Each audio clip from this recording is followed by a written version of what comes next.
السلام عليكم ورحمة الله وبركاته. لو أول مرة تشوفوني أنا شيماء، يا ريت تشرفوني بالاشتراك وتفعيل زر الجرس. هنعمل فادج كيك سهل جدا ومشروع مربح جدا جدا من البيت. هنجيب بولة هنحط فيها 2 بيضة، هنحط فانيليا، هنحط خل، هنحط كوباية ونص من السكر، سكر حبيبات عادي خالص بالمضرب اليدوي. هنضرب لحد ما يعمل معايا لون أبيض. طبعا احنا مش مدوبين السكر مش هيدوب كده. هحط 4 معالق من الكاكاو الخام الأسباني، 4 معالق كبار غير محلى، مش بيبقى عليه سكر. وهقلب لحد ما يمتزجوا مع بعض كويس.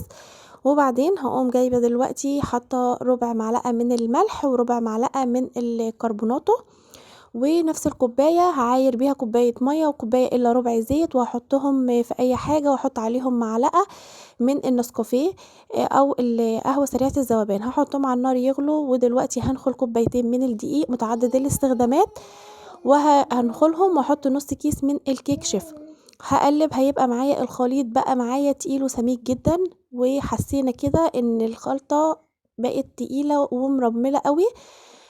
دلوقتي غلي معايا الزيت والمية، هنزل شوية شوية واقلب لحد ما يمتزجوا مع بعضيهم. ما تخافيش من غليان الزيت والمية، الطريقة دي حلوة جدا، طريقة محلات كبيرة بيستخدموها في الفادج كيك.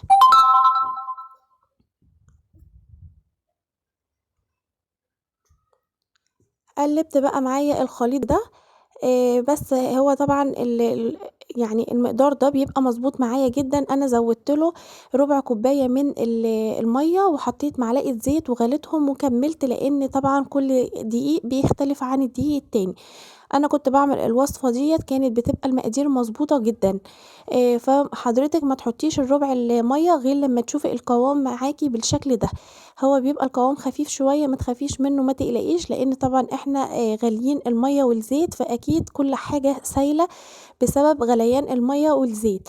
أنا مولعة الفرن على درجة حرارة 200. دلوقتي حطيتهم على درجة حرارة 170. باهدّي الفرن أول ما بادخّلها، وبعدين باقوم دلوقتي سِبتها تبرد، وحطيت الفادج كيك، وبالمنشار قطّعت طبقتين. أنا صبيتهم المقدار على الصينية البايركس، والصينية مقاس 24.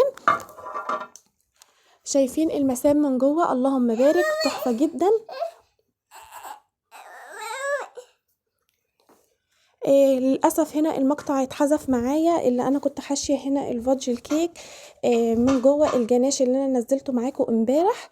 وحطيت طبقة خفيفة خالص من الكريمة من بره علشان ألم بيها فرافيت الفادج، لأن طبعا احنا عارفين ان الفادج بيبقى مفرفت شوية، بيبقى يعني فيه كده حاجة، مش بيبقى ماسك نفسه زي الاسبونج.